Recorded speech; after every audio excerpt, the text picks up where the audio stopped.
Good morning. Hey, Susan. How are things going? Kayla. Hey, good. Cool. Trying to log into our other computer. I like updated the Zoom on my computer Mhm. and now it's like super grainy. I feel like that. So I'm hopefully gonna try to hop on this other computer so it's not like a blurry picture. Okay, let me see. I'm gonna try to look at you. Maybe it's not that bad. It looks horrible on my computer. It looks like It's a there's like little grainy. It is, yeah. yeah. I Well, guess But that's it doesn't interesting. matter. it's not too bad. Yeah. Okay, I cool. mean, we could Yeah. see you, that's for I mean, sure. it's great for me. I personally don't mind. I'm like, maybe I shouldn't have this really grainy photo My or favorite when the internet's not working. I'm like, oh, I'm so sorry. My internet's not working. I have to turn off my camera. yeah. If I'm being honest. I'm always like, oh, God damn it. Uh, okay. So sorry, Sebastian, about sending it out before you were ready. Oh, that's fine. I mean, I I don't was care. I was just trying to get ahead of the game because that's like the one thing I forget at the end is like to send out the slides. Totally. So I was like, oh, I can't forget this time. So but I can set an updated one for sure. I know a few people were like, hi, you didn't you didn't include the link or the attachment. Yep. So I think some people are going to be looking, but I don't know how many people will be.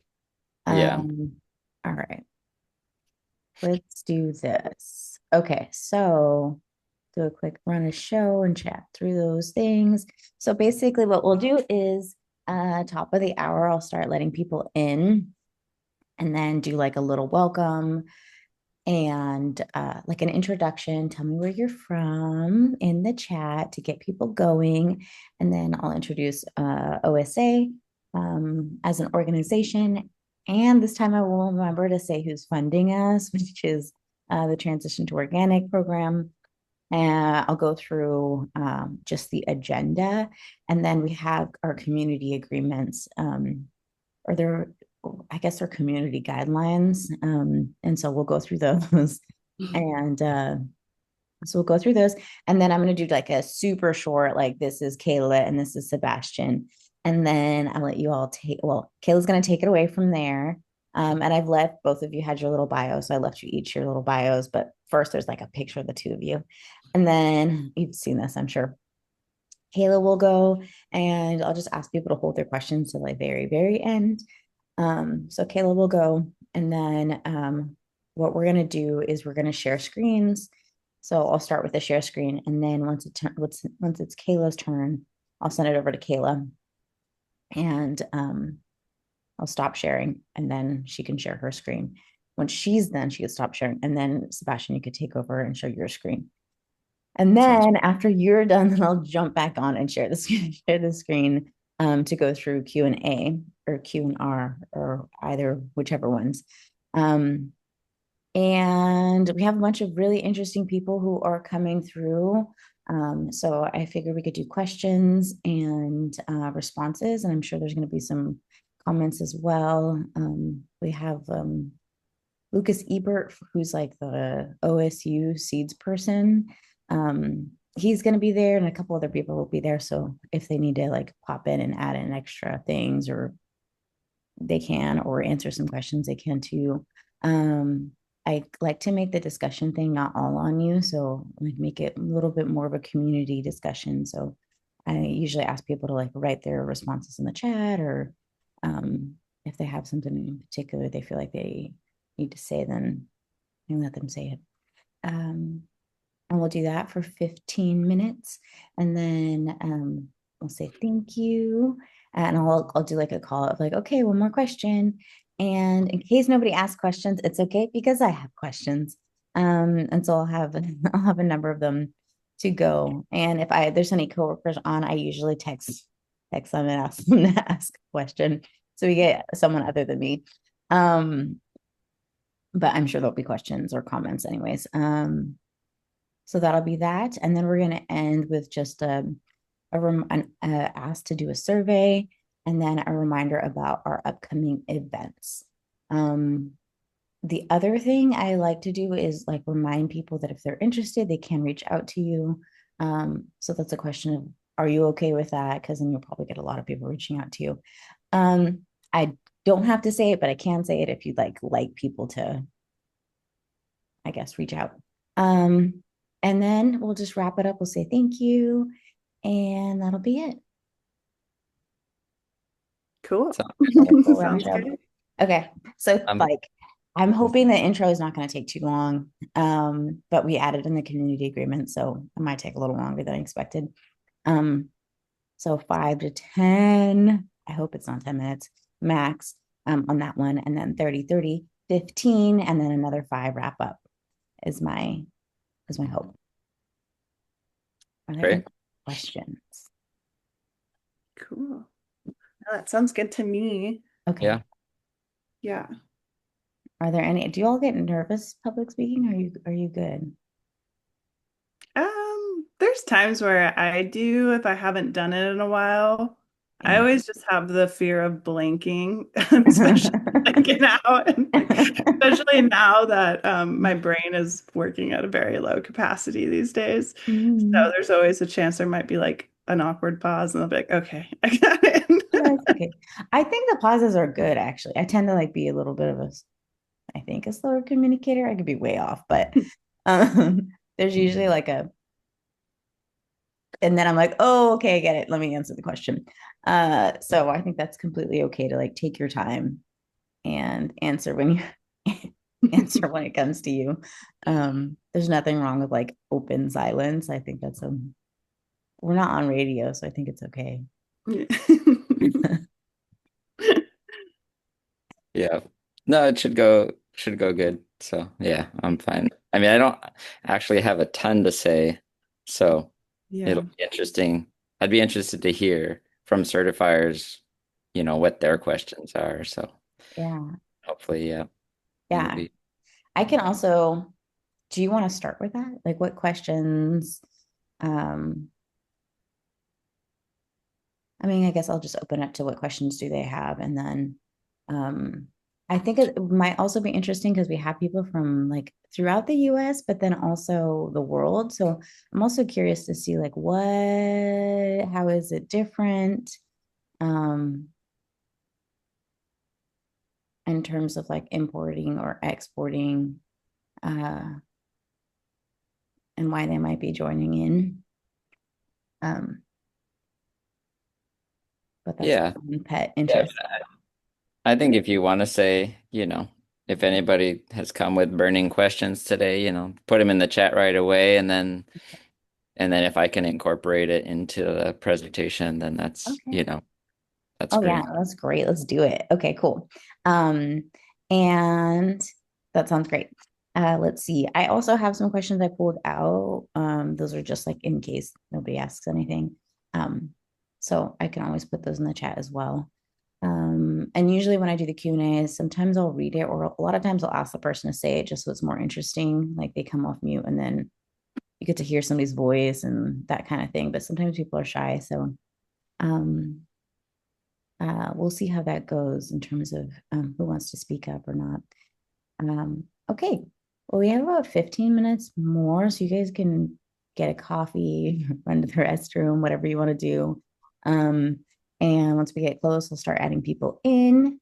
Um, yeah, does that Yeah. sound right? Yeah, it sounds good. I'm gonna try to switch over to this other Okay, computer here. cool. So I'm gonna get some more coffee. See you guys soon. Okay, thank you.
Sorry, Kayla, I just saw your text. Yes, we could do a test. Let's see.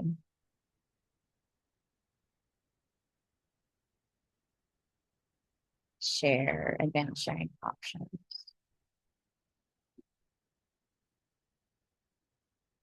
Isn't logged by your admin. You can share all participants. You can share. Okay, cool.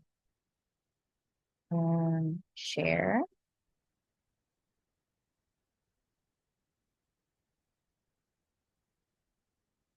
advanced portion of screen.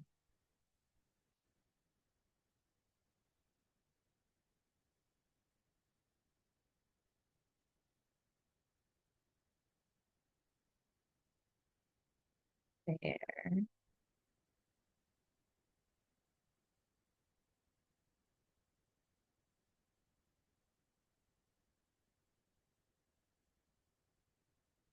And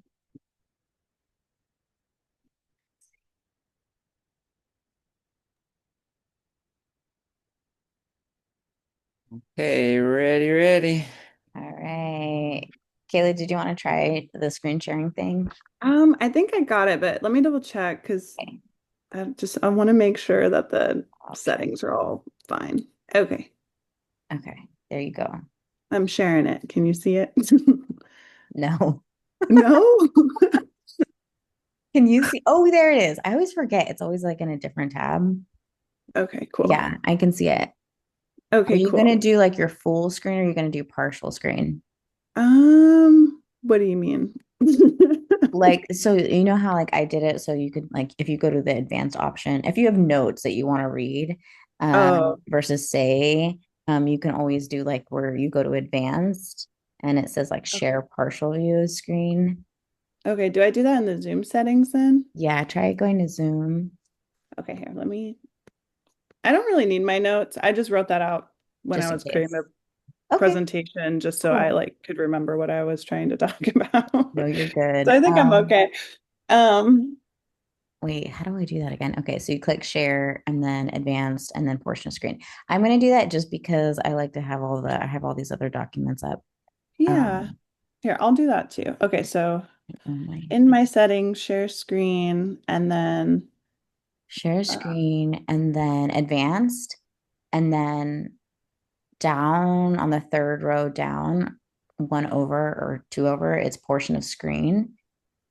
And then you click share and then you can like move your screen around. um, I'm gonna stop sharing. Am I sharing? I don't see it the advanced. Oh, hold on. But Stop sharing. it's at the top of the share menu. Once you put Okay, hold share, on. Oh, okay. So it's like not in the other. Yeah. Okay. I'm gonna add in my intern Nancy just so she sees what this is like. If you is that okay with you guys? Yeah. Okay. Yeah, I don't see it. I'm like technically challenged, so this No. morning. Okay, so do Zoom and then like on the little share green button thing, press that. Oh, okay. And then it'll pop like this little screen will pop up. And then at the very top, it says screens, documents, or advanced. And then if you click advanced and you go, it'll open another little, well, it'll slide to another window. And then at the bottom, it'll say portion of screen. Okay, let's see And here. then you can click on that.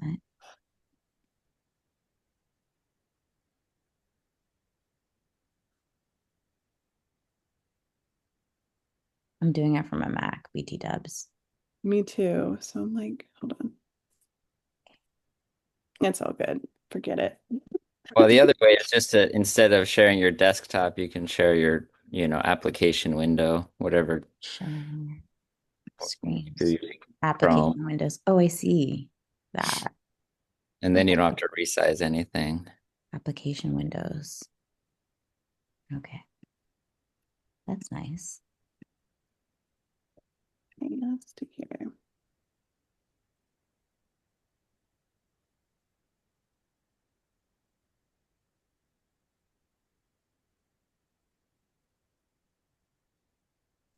I'm gonna move this down here because I will need that.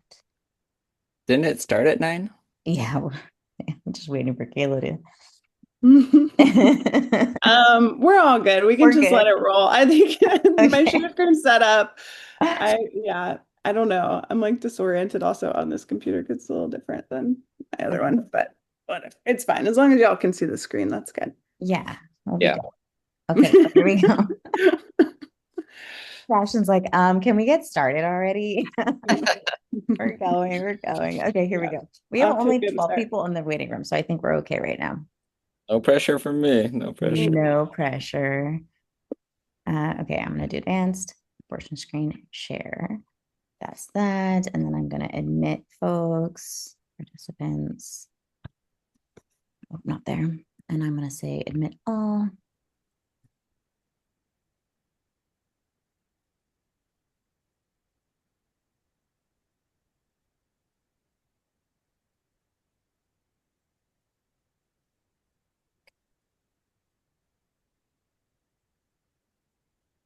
All right, we're going to get started. Good morning, everyone, or afternoon, depending on where you are. We are more than excited to have you join us for the Organic Seed Production for Organic Certifiers. My name is Susanna, and I work at Organic Seed Alliance as our Pacific Northwest programs person. And joining us today, we have Kayla Ierlan and Sebastian Aguilar. Really quick, let me tell you a little bit about Organic Seed Alliance. We'll talk about our community guidelines, and then we'll have presentations, comments and questions, closing remarks, and upcoming events, and then surveys. Organic Seed Alliance is a 501(c) nonprofit that puts the power of seed into the hands of growers. Our work ensures an abundant and diverse supply of ecologically grown seed tended into perpetuity by skilled and diverse communities of seed stewards. To advance this mission, we serve growers working with seed across the U.S. at any scale through participatory research, practical education, political advocacy, and network development. When we join together, we like to guide our relationship through a couple different guidelines. We say we all have a role in tending this space, in that we speak for ourselves and make space for others. We are as present as possible. We are aware of who's missing in each conversation, and we remember that no one has a monopoly on truth, and everyone's experience is more than valid. We critique ideas and not people. We listen to our bodies and tend to their needs. We give grace for technical and logistical difficulties. Thank you very much for that one. And we aim for perfection. We aim for connection, not perfection.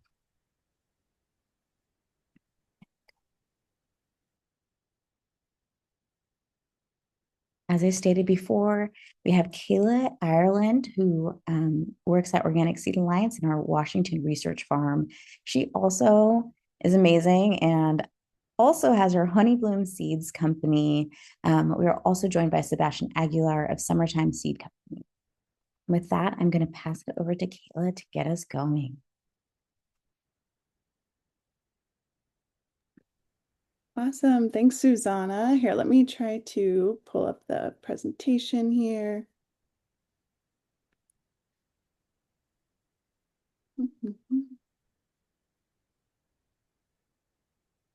All righty. Can you all see the screen all right? Cool. Thank you.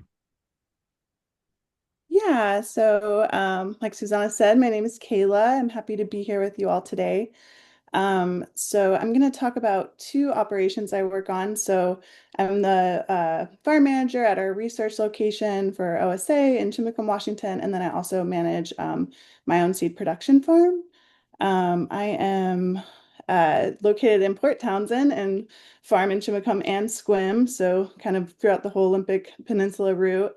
And yeah, I live with my partner, and we just had twins in April, so yeah, it's been kind of a wild year for us, but yeah, that's a little bit about me. Let's see here. So I'll start off talking a little bit about my operation. So, oh, let me go back here. I have honey bloom seeds. It's in Sequim, Washington. We lease about an acre, a little over that. I've been operating this business for 5 years.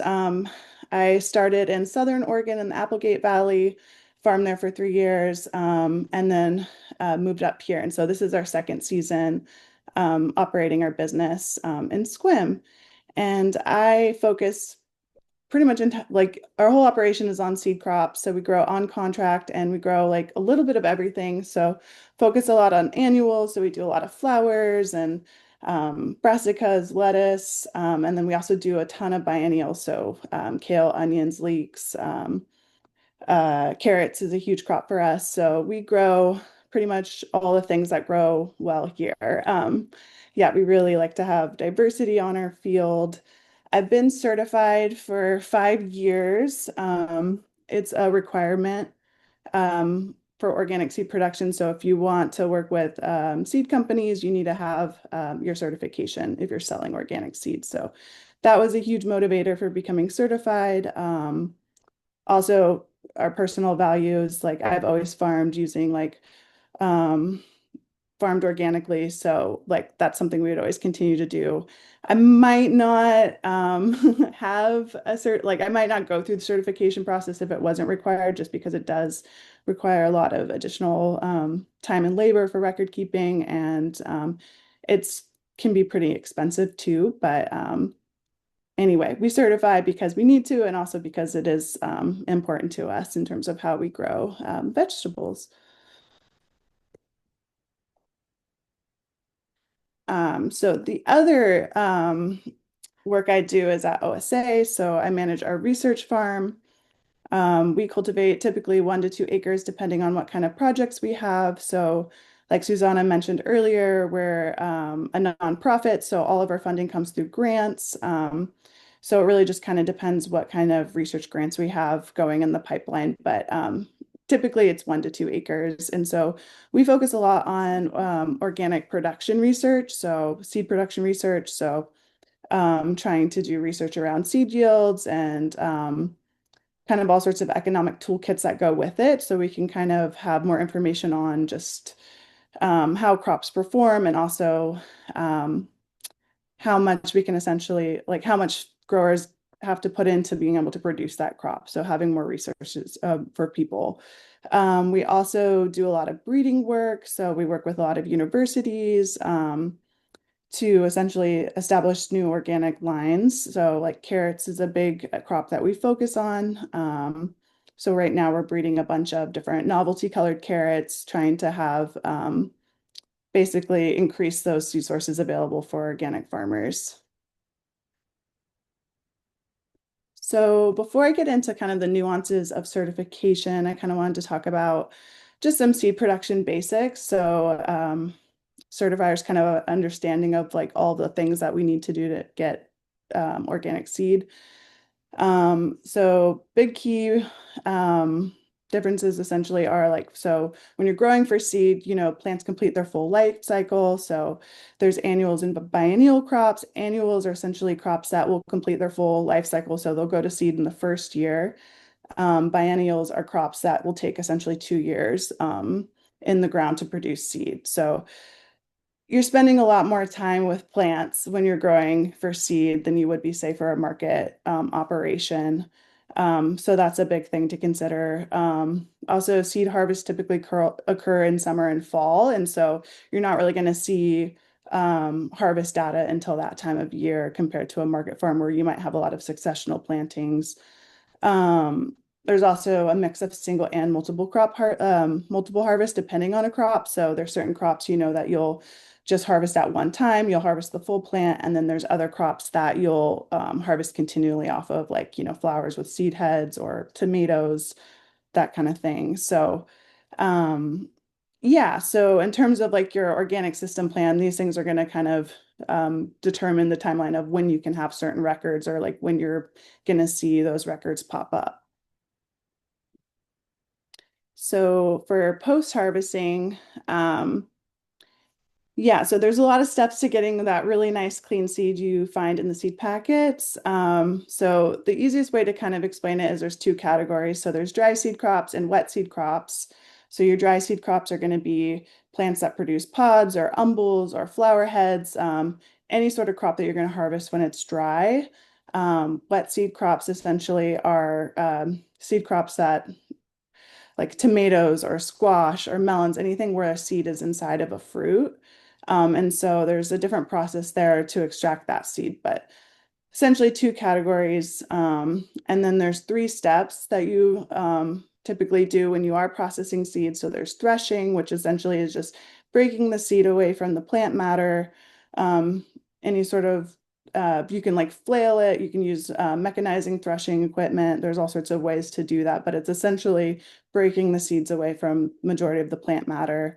Then there's screening, which will ultimately kind of take out larger plants, larger pieces of that plant matter, and leave you with a little bit cleaner seed. And then there's winnowing, which is using airflow or wind, so typically fans, or there's again winnowing equipment like a winnow wizard, and that will essentially remove all of the little bits and pieces of plants, all the chaff away from the seed and get the seed pretty clean. And so when you're working with wet seeded crops, it's a little bit different. They go through like a fermentation period typically. So usually you'll ferment them for 2 to 3 days, depending on your climate. Like after you essentially mash the fruits or scoop the seed out of the fruits. And then from there, you use water to decant. So you're just essentially adding water, letting all of the good seed float to the bottom, and then usually the pulp and all of that will kind of hang out at the top, and then you pour that off. And you continuously do that until essentially you end up with really clean seed that doesn't have any pulp or plant matter in it.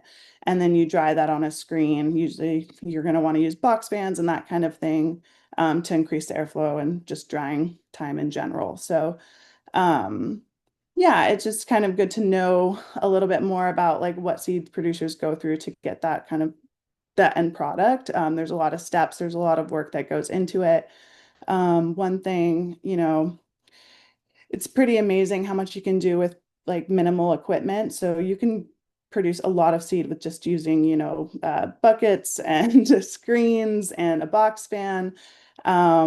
It definitely, isn't as efficient as if it like that it would be if you had, mechanized equipment, but there's really a lot you can do with simple supplies. So yeah, I just remember when I was certifying, I definitely had a certifier kind of ask a little bit more about that process and, was kind of surprised to see how much seed I was producing off of what little equipment I had. So it's totally possible to, yeah, produce a lot of seed without having a lot of equipment.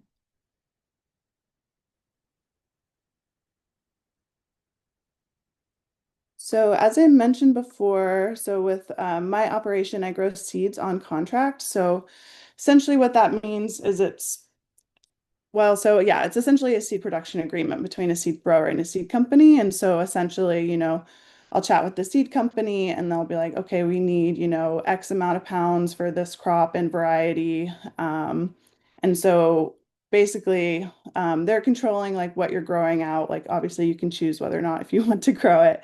But they set the price and kind of the amounts they're looking to purchase. And then they send you the stock seed. So they're providing all the seed. And then, I grow it out, I clean the seed and send it back to this company at the end of the year, typically in November or December. If seed passes germination and disease testing, then I get paid for the seed produced, typically anywhere from January to March. So it's definitely a very delayed pay cycle. So you're not going to see invoices from me essentially until like really the following year after I produce my crops because it just takes a lot of time to get the final product and then also again go through all of those testing phases that need to happen to make sure that it's able to be sold essentially. Um, so going back to this really quick. So when I get my contract, it's basically, it's probably the most important document I have in terms of like my organic system plan. So, it's used as a receipt to show where the seed's coming from. It's also, showing where like where my product is going afterwards. So it's really important in terms of showing like the supply, the chain of custody and the supply chain of what I'm producing.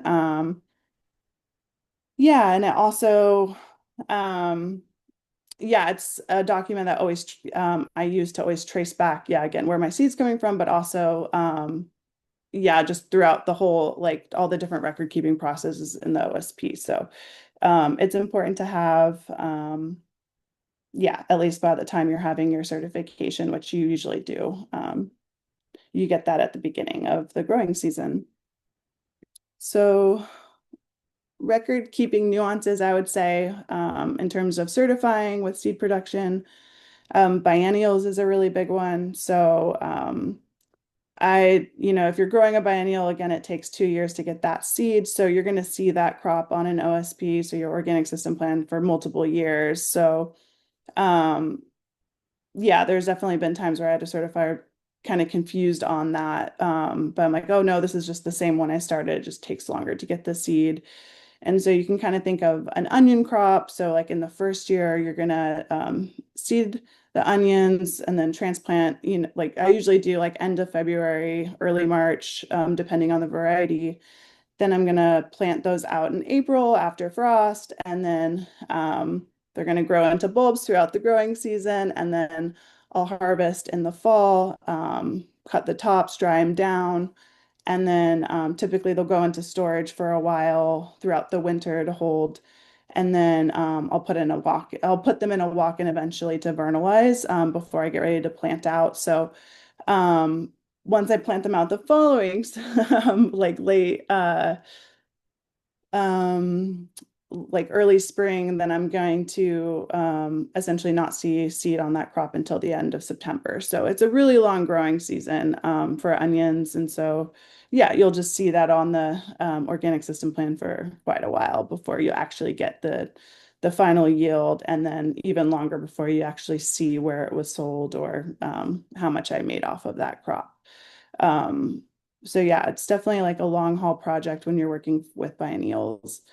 Another nuance would be like field and processing zones. So, when you apply for your certification, you have to update a lot of field maps and site plans. And so, they require you to have field and processing zones essentially separate. However, with like seed production, it's really common to process a lot of crops in the field. So, I don't know. I guess with my processing zones, like I have a greenhouse where I do a lot of the fine seed cleaning on the crops there, but ultimately, like a lot of the threshing and even the screening is going to happen into the field because it just saves on just a lot of labor and energy. A lot of the crops I work with are pretty heavy, so by processing them in the field, I kind of, make them lighter for me later on when I move them to the processing zone. So yeah, a lot of things get processed in the field. So that's kind of one part that doesn't really translate necessarily to the application that's provided, at least for organ health. And I should have mentioned earlier that that's who I certify with. The other big thing is seed sources. So contracting, it's a little bit more straightforward because it's really easy to show where that seed has come from. If you're working with organic seed companies, it's organic seed. But with OSA, that gets a lot more tricky. We're doing, again, a lot of different research projects. Some are projects that we lead, so we're able to kind of control where those seed sources come from. And when we can, we always buy organic seed. But then there's other projects that we partner on. So we're getting seed from universities. Oftentimes it's, breeding lines that aren't commercially available or are grown conventionally. And we also get a lot of seed from the GRIN, which is like the national USDA seed bank essentially. And so again, there's a lot of varieties that, are really obscure or, are just breeding lines. And so you can't purchase them. And again, they're not grown organically. In those kinds of situations, as long as the seed's not treated, we can still use it, of course. We just have to provide extra paperwork. So typically that means getting a seed source letter. So have to contact, the GRIN or whoever's breeding these certain varieties we're using and just make sure that they can like vouch for the fact that they haven't been treated or they're not GMO. And so it's just extra work kind of going into verifying that seed and where it's come from. Yeah, and then again, seed processing, there's like a lot of steps that you're going through. I've kind of had, different certifiers ask for kind of different documentation there. So I've had in the past one certifier wanting me to document all of the weights through all of those phases. And then I've also had certifiers that are just more of like, oh, it's okay. Like we just need to see the final yield, which is definitely ideal for a seed producer. Asking for, weights on all of those steps of the process is like, it's just a lot to ask for, especially, initially if, you're doing full plant harvest, like that's going to be a lot to weigh and it's just not really practical in terms of time. It can kind of be helpful to see, what you're starting with and what you're like, how much you're cleaning off. So like during the threshing phase, sometimes, after screening all weigh and then before I winnow to kind of see like, okay, how much am I actually losing in terms of like chaff and that kind of thing and weights. But ideally, I would say if I was a certifier, I would just be more interested on the final yield just because, yeah, seed growers already have to do a ton of work and I don't really think it's worth doing, asking for, yeah, weights on every process of seed cleaning. Yeah, let's see here. So mass balance exercise. If you're a certifier, you're really familiar with this exercise. And essentially, it's just used to basically verify that your records are accurate and that you're doing a good job keeping those records. And then also essentially just to verify that whatever quantity that you're producing matches what's being sold. So you identify all inputs, identify all outputs, track inventory changes, and then you should have, you know, a number that you end up with that matches essentially all of those things. So this is pretty straightforward in my operation, but it's definitely delayed because again, I don't really have final yields on things until after I have my inspection. And then also I don't have, the receipt of it being sold until the next year. And so typically what me and my certifier do is like do it kind of retroactively. So like this year we looked at a crop that I produced last year and then used, all of that information I didn't have prior to that first inspection to basically complete that exercise. And so all that's to say is that it might take more time for a seed producer to be able to, yeah, like complete that exercise based off of the timelines of producing that crop. Um, Mass balance for OSA can definitely be really challenging. We grow a lot of different plants at all different breeding lines, all sorts of weird little obscure things, and end up, having a lot of small amounts of things. And so that can be kind of hard to track, especially in terms of research, because some of the seed, we're growing isn't true to type. So it's not going to necessarily be grown again. There's other, research we do or breeding work that we do where we are going to be using those things again. But again, there's like a million different populations to track. We also, we give a lot of seed out at seed stops and events. So kind of figuring out how to track that has been a challenge for me. I kind of, at this point, I've figured out that I should kind of keep a separate inventory of things that are going out the door, just so it's like separate from the bigger inventory that we hold, just so that it's easier to track, like, okay, how many seeds are we actually giving out of this one variety at a seed swap? There's other things that are a little bit easier when we're doing projects where I'm like sharing seed for that particular project. I can, when I send it out, I'll create a packing slip and keep all those packing slips throughout the season that can kind of easily trace like, okay, where the seed is going. But yeah, that's definitely been really challenging here. Is yeah, again, there's just a lot of moving parts. It's very common for someone to swing by our office and grab a little bit of something. And so, yeah, oftentimes we're kind of exceeding that 5% of loss that they ask for just because of, yeah, there's just a lot of seed giving going around here.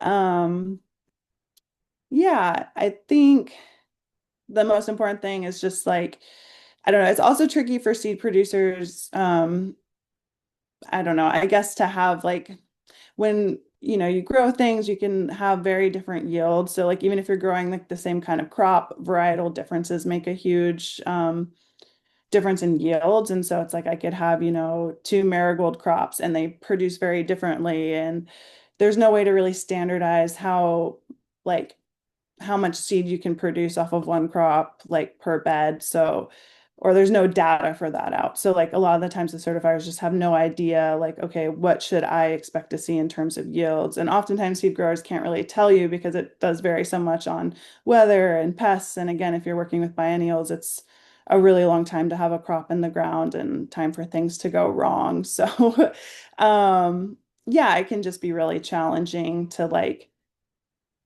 I don't know, I guess have some sort of standard for what, how much seed you should get off of each crop. And yeah, I guess that's it for mass balance. So yeah, my main challenges I would say are, when it comes to my own operation, it would be certification costs. It's pretty expensive these days. There are cost share programs. It wasn't going in this last year, so that was kind of a bummer. But yeah, I spend about like $1,300 on certifying each year, which might not seem like a lot, but in the grand scheme of things, when you're paying for those costs and then also all of your inputs and supplies, um, it's hard to really um, account for my labor there. Because yeah, seed crops aren't very lucrative, if I'm honest. It takes a lot of seed to like just clear those certification costs. So yeah, that's definitely a really big challenge. I'm hoping with time as like, yeah, I grow my business and can mechanize more, then yeah, I can essentially grow more and make more in the long term. The other challenge is, yeah, managing inventory, which I just talked about. Um, yeah, it can just be challenging depending on what kind of operation you have. Yeah, with our operation here, I would say, like, yeah, again, many moving parts, a lot of different seeds, and then we're also not selling anything. So it's not like we get receipts when we exchange seed, or we don't have, invoices that we collect or send. So, um, yeah, and then ultimately just the additional time and labor of record keeping. It takes a lot of time to have good like records that can verify, essentially that can go through that checks and balance system because yeah, there's just, you need to keep track of seeding, your along with your seed sources, your plant out dates, transplanting, your input spray logs, harvesting. There's just a lot of things you gotta keep track of and um you have to link, all of your crops back through that system. So, yeah, it takes a lot of time, especially for me because I have two different operations. So I feel like, yeah, I spend a lot of time just making sure that we have everything we need to keep our certification good. Yeah. Yeah. Um, yeah, I think that's it for me. Thank you so much, Kayla. We appreciate you sharing both your personal experience and then also your experience at OSA. They are two very different operations, and I'm very thankful that you were willing and able to share your experiences from both of those projects. Next up, we have Sebastian Aguilar. Sebastian, feel free to take it away. Also, folks, if you have any burning questions, please place them inside the chat. Our speakers have specifically asked that you put your questions in the chat, and they want to hear what you think or what you wonder. So please hop in there. Shout out to, was it Tanya? Tanya for the first question. Take it away, Sebastian. Great. Yep. Good to see everybody, or know that you're there at least. Um, yes, we will address resources for yields, of which there are not too many, but I'll let you know what there is. Um, so let's see, let me adjust my screen here so I can um, talk to you guys and not be looking away. So yeah, so my name's Sebastian Aguilar. I'm in the Willamette Valley of Oregon. We have a seed farm and a seed company called Summertime Seed. I've been farming since 1997. It's always been organic farming. We did fresh produce for many years and then transitioned to seed production in 2010. And I honestly can't remember when I got certified, but it was in the 2010-ish era. Um, and this is our crew for this year. Um, So we are certified organic. I own the farm and run it with my wife, Kelly. We have 16 acres that we produce on. We do a lot of things, 100 over 100 species. This year we did 183 varieties, I think. And we do it both on contract, as Kayla was describing, and then we also grow some things on spec to put on our website and sell direct, um, which is a new adventure for us. We launched that this last spring. Um, and like Kayla, we're committed to organic production. It's part of our value system. And, we certify to meet the needs and expectations of our customers, especially wholesale. And yeah, and we're currently certified with Oregon Tilth as well. So, in trying to think of what to talk with you today, I was mostly trying to think back of where we've maybe struggled in our certification process. Um, and Kayla did a great job, walking through the overall production process and how that differs from maybe a typical fresh market grower. Um, and what came to mind is stock seed and inventory. And so some of this is going to be a repeat of what Kayla said, but hopefully not too verbatim. We'll get to your questions real soon. Um, so like she was mentioning with contract production, uh, which is usually January, February, maybe December, we're on the phone with seed companies discussing what their needs are for their inventory. We make a plan, um, and then they almost always will send us that stock seed. So, like she was saying, there's no real receipt that we can show where the stock seed came from. Kayla mentioned using her seed contract, which could work. My certifier has generally requested a custom statement or letter from my customer, with the details of, whether that seed was treated or untreated, GMO free, and then any reasons why. So I've kind of built a template for my customers and send that out to them. It's sometimes it takes longer to get those back than from others, but that's what we've been able to do to meet that requirement. Um, with contract production and spec production, I mean, the genetics of those stock seeds is really critical because obviously they're the foundation of the next generation um, and what you want to be selling. And so that stock seed is usually come from a specially selected line.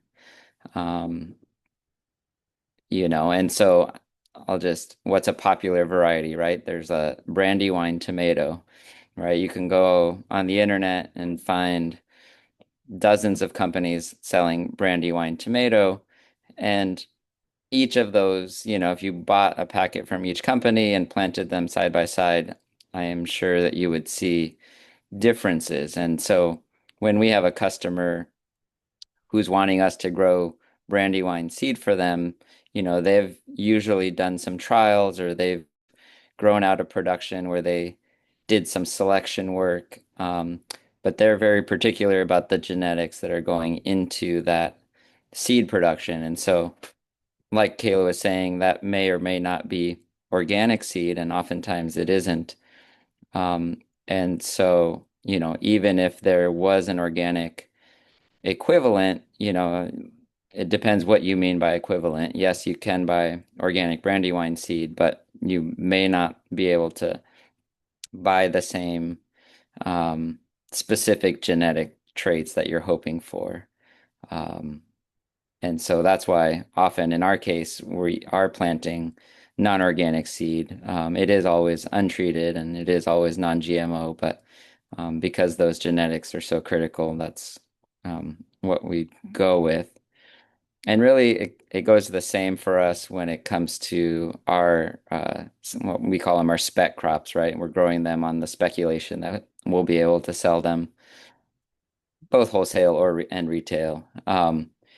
And it's just like a farmer planting their crops. You're looking for success in that crop, and for us, success is not just a final yield, but also that we're passing on clean genetics. And and the way, one way to think about that is how close can we get to quote unquote breeder seed? Obviously, with heirlooms, you're not really trying to get close to breeder seed. You're trying to get close to,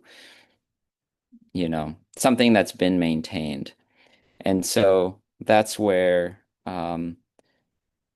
you know, of all your options, you're trying to buy seed from reputable sources that you think are managing those specific genetics. And so there'll be situations where we'll buy a non-organic version of seed because we know that that supplier does selection work, tries to maintain those genetics over somebody else who maybe is, saving seed off of everything and not doing any selection work. So, I think if I was and I have been a produce grower, that is less important at that point. Yes, I still want excellent yields and disease resistance and I want something that's been well maintained. So similar, but it's almost more crucial in that seed production phase because you're passing that on to the next generation. Um, so inventory precision was the other thing that I've sometimes struggled with certifiers, and there's a few reasons why. Um, One is that we use different scales. So, um, for example, we grew a kale this year, ended up with 700 pounds. So we use a specific scale that handles buckets that weigh 200 pounds each. It is obviously much less precise than other scales that we use when we are working with maybe a 10-pound seed lot, 5-pound seed lot, And so sometimes there's been discrepancies in my records, rather small, but within that range of error between different scales, and that's where those errors came in. Um, we've also weighed seed just after cleaning, and then we store it in a climate controlled room with a dehumidifier. And seed can absorb and release moisture based on the humidity in the environment. And so, you know, we'll clean the seed, we'll weigh it, we'll put it in the storage. We won't seal it right away because we do want to make sure that it's fully dry, for long-term storage. And so that dehumidifier, that conditioned room will continue to pull out a little bit of moisture. And so oftentimes the next time we go to that bucket or lot of seed and weigh it again, it's lost a percentage of its original weight. And so, that could be another reason why the mass balance doesn't line up exactly. And then, like Kayla was saying, as seed users and producers and sellers, we're constantly going into our inventory and, maybe we'll pull out a few tablespoons to do a planting. Maybe we'll clean it, we'll weigh it, we'll put it in inventory. And then a few months later, we'll pull it out for a sale and we look at it and we're like, well, I think this really could be cleaned a little bit better and we'll rerun it, maybe pull out a few sticks, maybe winnow off a few percentage points, and put it back, um, you know, and or a lot of times we'll clean it, we'll send the tests to the lab. They come back and, maybe it's at 85% germination rate and we were hoping for something above 90, and so we'll re-clean it. Um, and you know, um, when it comes to certification and record keeping, I mean, luckily, most of the records that an organic certifier wants to see, I also want to see for my own business and for my own tracking. Um, and so, I don't mind doing that, but it is just a logistical challenge, for small operations, like ours and like many others. And so, we are doing our best, but um, like I put on this slide, we do over 150 varieties a year. We keep them in inventory for 3 to 5 years. So we have hundreds of seed lots and, we're constantly working with them. Um, and so, I was using spreadsheets for a long time, but kind of losing control a little bit despite my best abilities. And so I've been working this past year on building a custom database that, I can use from planting and, you know, and it'll log all the production activities and then it'll log, clean weights and then it'll log packing activities and et cetera, et cetera. It's still a challenge to make sure that everything is logged in there. But ideally, with the good database, we can, open it up and have everything that we need to make inspections and certification easier. Um, so yeah, back to um,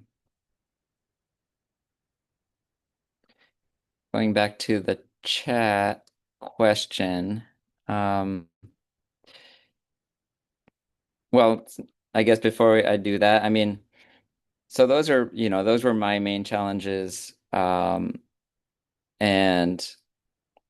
I'm really interested in all of your questions. Have you inspected a seed production operation before? What challenges did you either see the producer having or did you have in being able to assess whether or not they were meeting certification rules? And so, happy to open this up into a discussion along with everybody. But I'll go ahead and address the yield question first. I know OSA is working on developing a I'll go ahead and stop sharing, is working on developing a resource for yields. There is Knott's Vegetable Handbook, which does have a decent list of vegetable seed yields. So that's a classic reference that you can look at. But it's not going to show you any flowers or anything, other than the most common crops. So, ideally your producer has maybe some historical data that they can compare to, but like Kayla was saying, you can, some species are just so variable in their yields, tomatoes being a great example. We have 300-foot beds. I can get up to 15 pounds out of a high seed yield tomato. And then I can get as low as, you know, maybe 3 pounds out of a low yield tomato, and both of them are healthy, productive, and it's really just about how much seed is in the fruit. Um, so Kayla, I'm curious if you could talk about your own work with enterprise budgets. I know we've got two big projects that we have going right now about that. So could you tell us a little bit about Osprey as well as your flower seed project? Yeah. So right now we have Osprey, which is all about basically coming up with yields for, well, we're focusing on four crop species, or four crops, I should say. So broccoli, lettuce, tomatoes, and squash, zucchini. And so we're growing three varieties of each of those to compare the yields. There's also a component. Um, which has kind of started, but it's a little different depending on, it's a huge project. So it's a little bit different depending on what part of the project you're working on. But a part of it is trying to do like enterprise budgets on those crops. So basically tracking like how much a producer is spending to be able to produce that seed. And so um, yeah, we're hoping to be able, like, once we have kind of yields from all over and then that kind of data, then we can kind of see like, okay, like, is this economically feasible for this, like, for seed producers to produce these crops essentially and track everything that goes into that. And we're also doing, so we have a Western Stare project, which is all about flower yields, and it's a similar premise of trialing different species and different varieties within those species for seed yield data, and then also, again, keeping track of your inputs and labor and all of the work that goes into producing um, essentially, whatever yields you do end up with. So, um, yeah, like with flowers, there's really not a lot of info out there on, expected seed yields and that. And again, like varietal differences make such a big difference in terms of yields, like particularly with flowers I've been finding. And so yeah, it's definitely like our goal is to have more information essentially out there for folks so that they can kind of have a better idea of what to expect in terms of yields, and again, like what to like expect in terms of how many inputs and labors that you're going to put into those crops. But yeah, I don't know. It is hard to measure though, because it's like, yeah, it's just there's so many variables depending on, your climate, where you're growing, and then also just, yeah, with your scale, what kind of equipment you have. And so, yeah, there's so many moving parts to keep track of. And so it's really ultimately hard to come up with like, okay, yeah, this crop's going to give you 10 pounds off of this amount of bed feet.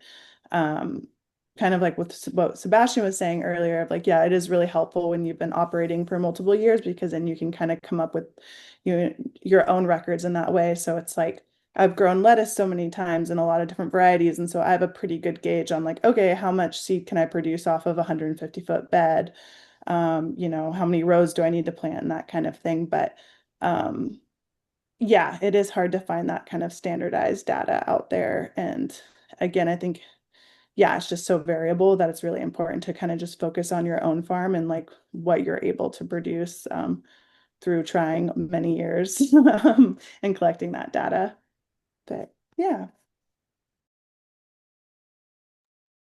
Thank you, Kayla. I know, Sebastian, you spoke to this already, but the question is, what is on-spec production? And I'm curious if you could answer that, as well as okay. tell us a little bit about how you manage risk with on-spec varieties or growouts. Yeah. What I mean by on spec is just speculation. So, you know, for the past decade, we've mostly focused on contract production, and so basically everything we grew was already sold. And so now, if I grow something on speculation, it's on the hopes that I'll be able to sell it. You know, it's just not pre-sold. Um, and then what was your second question? How do I manage that risk? Um, well, it's a new adventure for us, so it's we're just sort of testing the waters to see. I mean, and obviously, it just depends on how good of a marketer I am, um, whether that sells or not. I mean, if I can grow quality seed and I can store it properly, then that buys me the longest amount of time to try to sell it. Um, I mean, I have a sense of how much seed companies go through a year, and so, I can grow amounts that I feel should be able to sell within a couple years for, a few customers. So, um, yeah, that's it. It's a tough one. Kayla, do you want to speak to that at all? I think, yeah, that's pretty much the same. Yeah, for me as well. Yeah. Thank you. Claudia asks, are organic producers able to give feedback to the certification entities regarding their challenges and eventually participate in the decision-making process regarding the system itself? That's a really good question. As far as I know, there isn't, I, I mean, I don't know. I don't work within Oregon Till, so I'm not quite sure how they I guess, look at the feedback that's given or, how they kind of integrate that into improving their systems. It really kind of just depends on your certifier, I would say. I am really lucky right now. The certifier I have is has a lot of farming experience, and so they're really looking at certification like from a farming lens rather than kind of a more legal lens. And um, yeah, I think it just can, I mean, at least for me, vary from the person who's inspecting my operation, I guess kind of how I don't know. I definitely like to get feedback, but I also can tend to just kind of not at the same time and just be like, okay, I'm just going to do what they say so I can get this paperwork that I need rather than kind of push back too hard. Um, but these days I feel like I've been able to be a little bit more vocal and kind of just advocating for, myself and just other organic growers in terms of yeah, I don't know if there's impractical requests and kind of just trying to explain why those things are really um challenging to yeah, to report in some sort of way. So I don't know. I feel like it's kind of a mix of just depending on your certifier and how comfortable you are with them and yeah, and also kind of just yeah, again, doing what you need to do to just get your certification if that's important. And for me, that's super important because if I don't have my certification, then everything I'm growing cannot be sold. So, um, yeah, Thank I you, don't know, Kayla. Sebastian, do you want to add anything? Um, I mean, yeah, I've only had positive interactions with my certifiers. Um, you know, I um, I think in general they're definitely open to learning and understanding, our position. So I appreciate that. I mean, and um, Lucas asked if, it's been hard to convince certifiers um, of our seed choices, and so far, no. Everybody's understood, and so, yeah, it's been positive. I mean, and I think this just touches on, what Michael is asking, and what's the ideal relationship or communication flow look like? Um,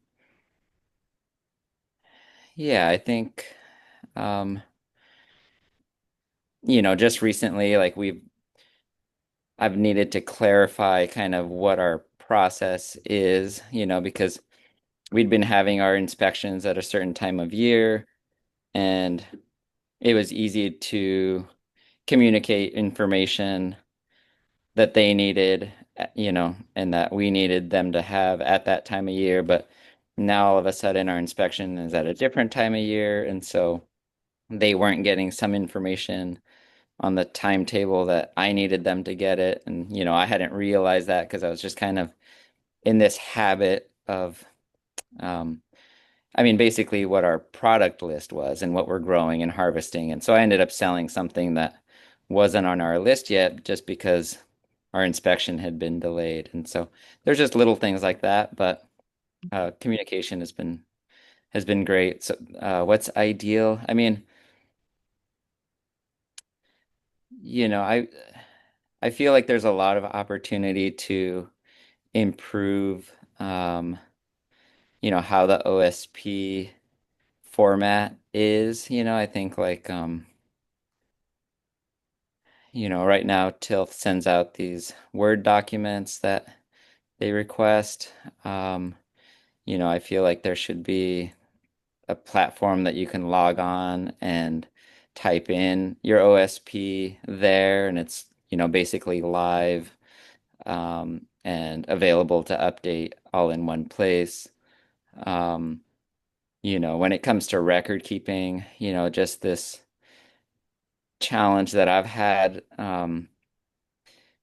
building systems that are robust enough to even do the record keeping that's required. I feel like organic, or I think farmers in general need more, um, kind of field ready tools to be able to do that, and I think there should be an open market where you can buy, um, these types of programs, which, they exist out there, but then I think there should be some free open source ones with training for other farmers. So, I feel like right now everybody is just kind of told, okay, well, you need to do this and then like figure it out.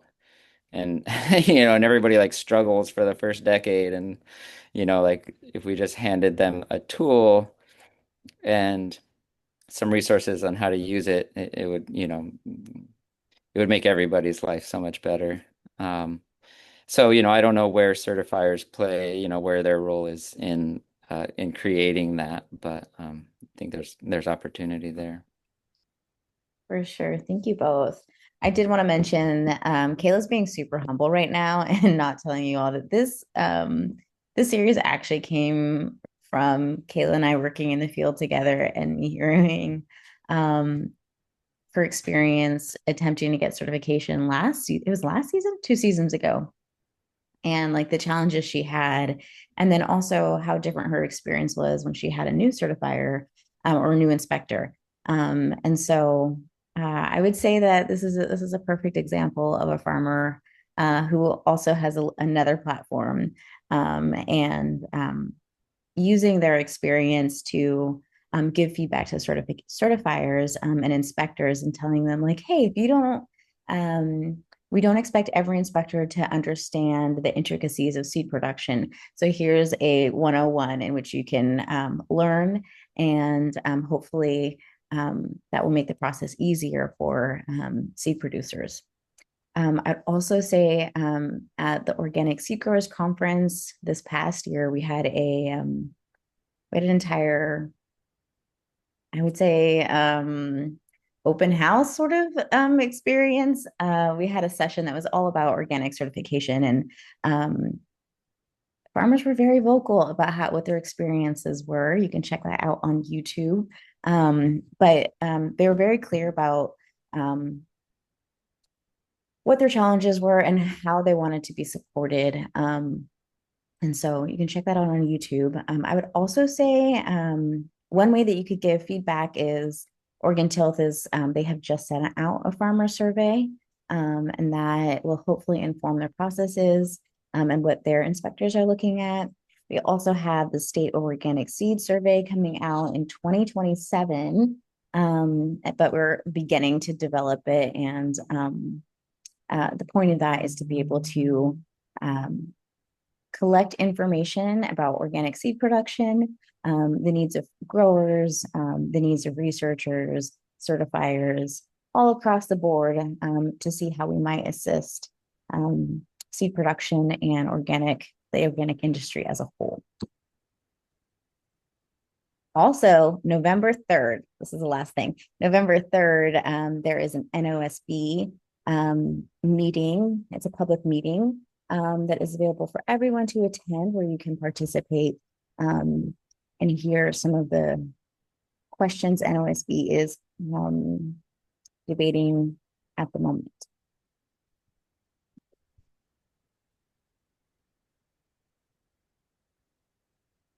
Well, Sebastian, you did speak to describing what an ideal relationship or communication flow looks like. Kayla, I'm curious if you have anything you'd like to add to that question.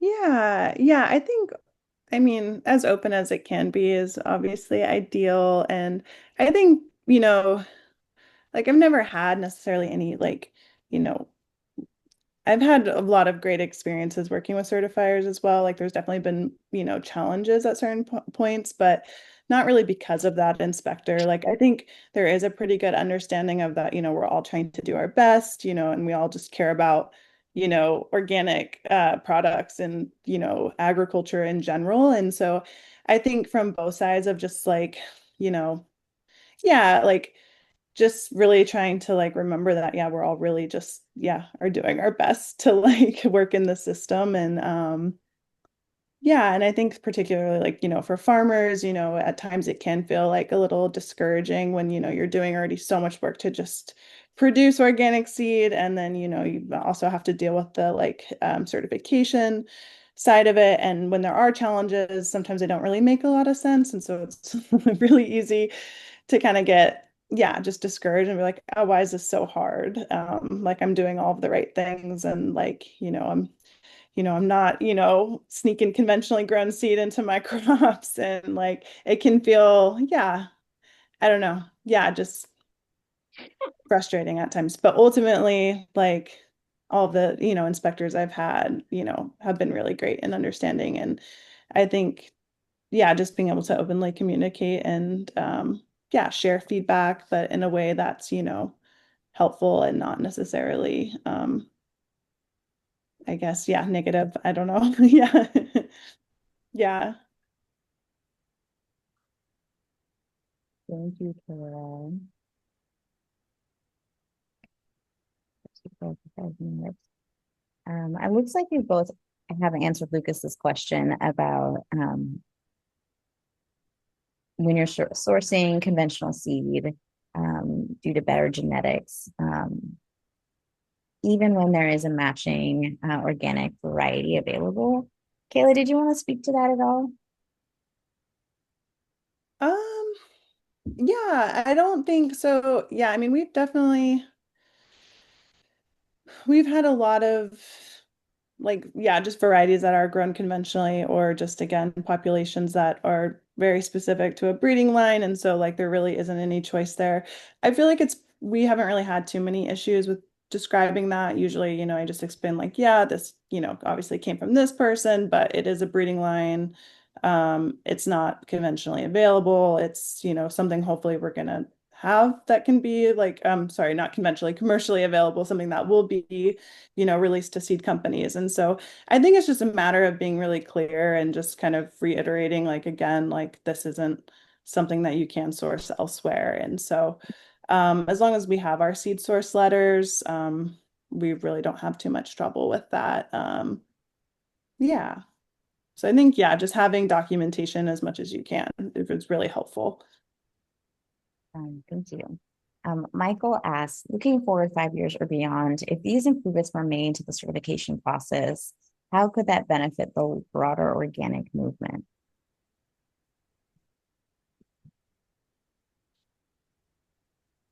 Um, well, I mean, I think,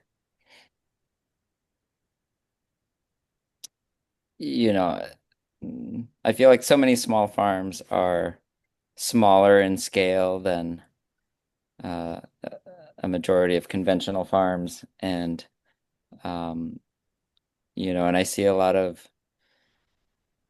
these new organic farms struggle to build the systems and that established businesses have. A lot of them have gotten into it because they want to produce and they have a strong value system, but it takes a lot of work and a lot of time to develop all the record keeping and SOPs that a long-term business usually develops, and that really facilitates like things like organic certification. So the easier we can make it for producers to do their record keeping and meet certification needs. I mean, I think that's just going to free them up to become better farmers, better marketers, and build the movement in that way.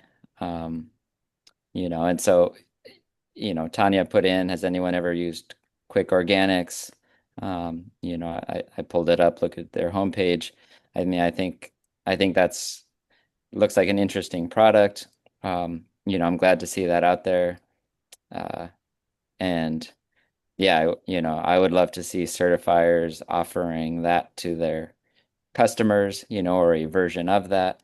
And then at least, that would be included in a baseline for any new or certified operation. And then, if somebody wants something different, then, they're free to use that because not every platform is going to work for every grower. Um, but yeah, I think, it's just a continuous process of how to make this as easy as possible for everybody and to still ensure that, we're meeting the spirit and the logistical needs of certification.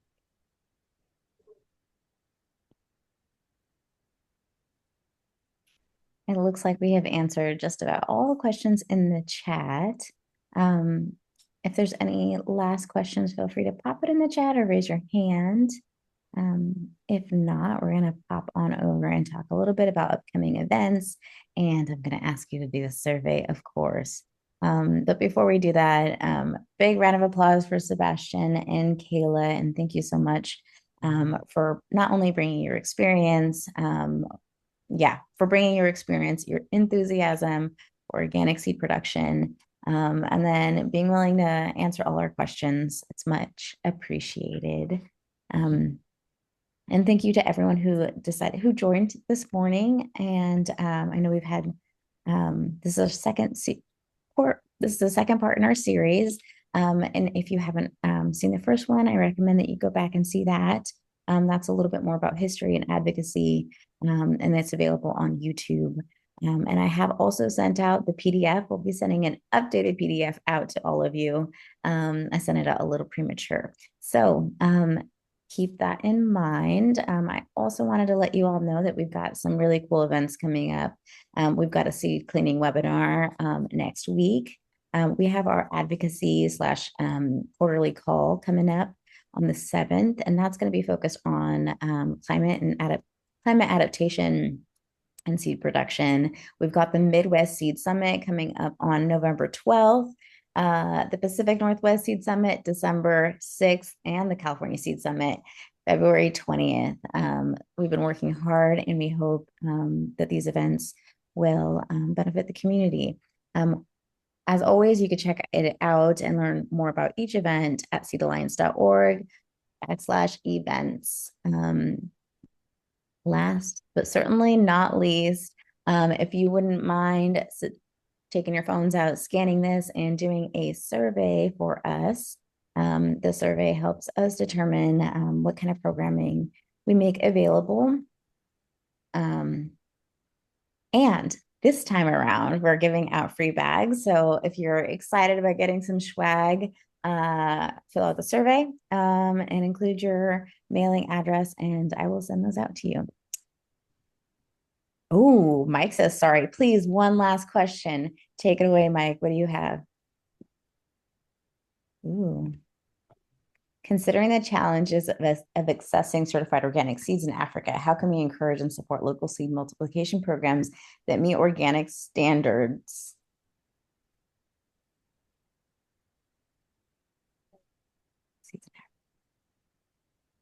Encourage and support local seed multiplication programs that meet organic standards. That's a tough question. I love that it's the last one. Yeah. I mean, I don't know if I'm qualified to answer because I don't really know what the challenges are there. I mean, and you've got two issues. You've got one, how do you encourage organic seed production? And then two, then how do you, work at certifying that production? But yeah, I know there's some organizations who have been working on helping that, but I'm not sure if they can come to mind right now. Obviously OSA has a lot of resources on encouraging uh, on seed production resources.